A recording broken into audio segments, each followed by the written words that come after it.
Halo guys, apa kabar buat kalian semua? Dimanapun kalian berada, Alur Film mengucapkan minal izin wal faizin. Di video kali ini, Alur Film akan menceritakan sebuah film yang menarik dan sangat-sangat mencekam yang berjudul Willard 2003. Film ini mengisahkan Willard, seorang pria introvert yang kesepian dan tinggal bersama ibunya yang sudah tua. Ia bernama Henrietta. Di sebuah rumah besar yang kuno, pengap, dan tampak tak terawat. Namun, di balik kesendiriannya, Willard ternyata memiliki teman-teman kecil yang sangat setia dan juga mematikan. I'm going to bed. Malam pun tiba, tapi Willard nggak bisa tidur nyenyak karena suara jebakan tikusnya terus-menerus bunyi. Pas dicek ke gudang bawah tanah, ternyata tikus-tikus di sana sangatlah cerdik. Nggak ada satupun yang ketangkap. Semuanya berhasil lolos gitu aja.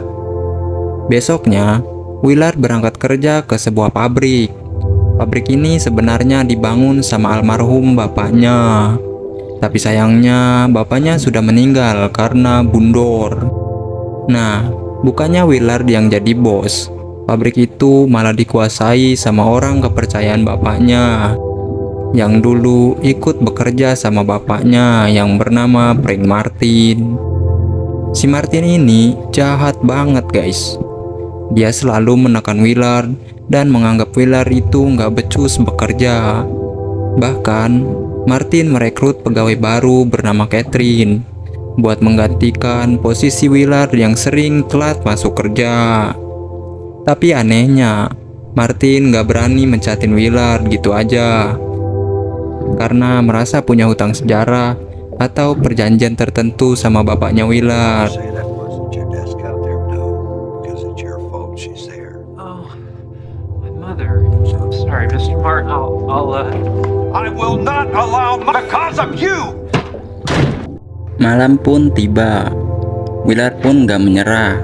Kali ini dia pasang jebakan lagi. Tapi bukan jebakan jepit, melainkan lem tikus. Nggak butuh waktu lama, seekor tikus putih yang cantik akhirnya terjebak. Tapi bukannya langsung di podaran, hati Willard malah mendadak luluh. Dia merasa kasihan melihat tikus mungil itu tak berdaya. Akhirnya, Willard memutuskan untuk merawatnya dan memberinya nama Socrates. Kenapa Socrates? Karena menurut Willard, tikus ini yang paling cerdik, lincah, dan paling susah ditangkap dibandingkan yang lain. Willard pun membawa Socrates kembali ke gudang bawah tanah, supaya bisa kumpul lagi sama kelompoknya.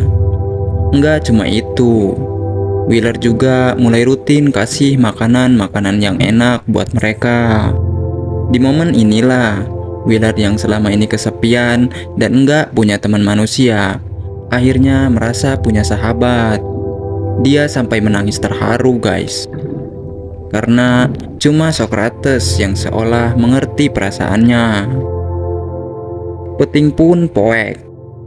Willard akhirnya mengajak Socrates tidur di kamarnya.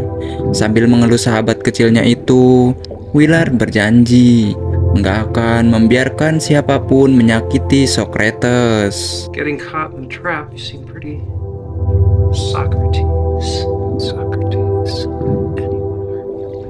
Promise. Besok paginya, kesialan Willard berlanjut lagi nih. Si Martin yang super jahat sengaja ngerjain Willard. Bayangkan, Willard dikunci di dalam lift cuma gara-gara dia telat lagi. Sambil ngetawain Willard dari luar, Martin dengan sombongnya pamer kalau dia baru aja beli mobil Mercedes-Benz alias mobil Mercy. Katanya sih, mobil mewah itu buat nunjukin kalau dia orang sukses. Biar para klien makin percaya buat naruh modal di pabriknya. Padahal kita tahu sendiri kan, pabrik itu hasil keringat bapaknya Willard. Tapi malah Martin yang pamer kekayaan. Martin ini tipe orang yang merasa sukses dengan cara menjatuhkan orang lain. Coba, Kalau kalian punya teman yang kayak gini, tag di komentar. Di sini kita bisa lihat sendiri dari sorot matanya, Willard benar-benar memendam amarah yang luar biasa. Dengan parasnya yang cantik dan hatinya yang selembut sutra, Catherine gak tega lihat Willard diperlakukan kayak gitu sama si Martin. Tanpa pikir panjang, dia langsung datang membukakan gembok pagar yang terkunci supaya Willard bisa bebas dari kurungan itu. Like my new S55, my new car, my new Mercedes. I saw you drive. I'm a successful man. Late for work a day in my life. Sesampainya di rumah, dia ngungkapin semua kekesalannya tentang betapa jahatnya si Martin hari ini. Seolah mengerti perasaan majikannya, Socrates tiba-tiba mulai menggerogoti koran yang dipegang oleh Willard. Hey, Socrates, it's been a bad day. Sure, Socrates. Dan aksi ini langsung diikuti sama beberapa tikus lainnya, guys. Tapi di tengah kerumunan itu, ada sosok yang paling menonjol. Sesosok tikus yang ukurannya jauh lebih besar, lebih kuat, dan terlihat lebih liar. Willard pun memberi namanya Ben. Ben lagi asik ngerobek ban mobil tua di gudang itu. Melihat kekuatan Ben dan kecerdasan Socrates, otak Willard langsung muter, guys. Dia dapat ide gila buat melatih tikus-tikus ini jadi pasukan pribadinya. Nggak tanggung-tanggung, Willard pun bela-belain beli banyak ban bekas buat dijadikan sasaran latihan sobek menyobek. Dia juga masang tali-tali rintangan biar pasukan tikusnya makin lincah kayak ninja. Dan tentu aja, sebagai imbalannya, Willard manjain mereka dengan makanan melimpah. Pasukan ini sekarang sudah siap menunggu perintah sang komandan. Hey, everybody, that was speed. Speed. You go down there. Kesabaran Willard benar-benar diuji sampai batasnya, guys. Gara-gara sering telat, si Martin yang pelit itu tega memotong gaji Willard selama 1 minggu penuh. Dia juga ngasih peringatan keras kalau Willard gak boleh telat lagi. Malam itu juga, dendam Willard akhirnya meledak. Dia mulai memasukkan pasukan tikusnya ke dalam tas. Awalnya, dia nggak mau bawa si Ben karena ukurannya yang terlalu raksasa dan sulit dikendalikan. Tapi ternyata, diam-diam Ben punya rencana sendiri. Willard pun berangkat naik kereta sambil mendekap tasnya erat-erat. Dia memerintahkan semua tikusnya untuk diam 1000 bahasa. Sesampainya di rumah Martin, Willard langsung melepas pasukannya. Misinya cuma satu, hancurkan mobil Mercy baru yang dipamerin Martin kemarin.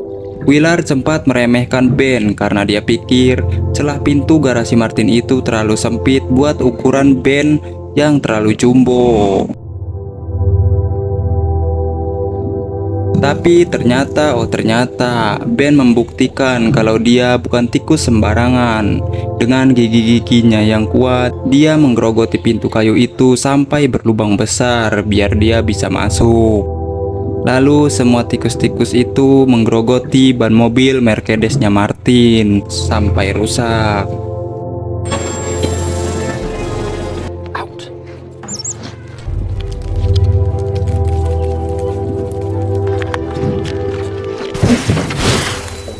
Pagi harinya, pemandangan yang beda terlihat dari sosok Willard.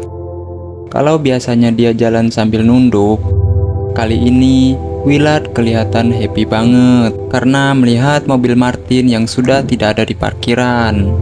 Saat masuk ke dalam kantor, suasana ternyata sudah ramai. Ternyata mereka semua juga mengetahui tentang mobil Martin yang dirusak tikus. Menariknya, bukannya kasihan, para karyawan lain malah kelihatan senang banget mendengar kabar itu. Ternyata bukan cuma Willard, semua orang di pabrik itu memang sudah lama muak dengan kelakuan Martin. Enggak berselang lama, muncullah si Martin dengan wajah yang sudah merah padam. Dia datang sambil ngomel-ngomel gak karuan dan menceritakan kejadian semalam pada mobilnya. Hey, what's up? Slashed his tires. This morning, I rode the subway. Seiring berjalannya waktu, pasukan tikus Willard ini berkembang biak dengan sangat cepat. Willard pun harus kewalahan karena harus menyiapkan makanan banyak untuk tikus-tikusnya.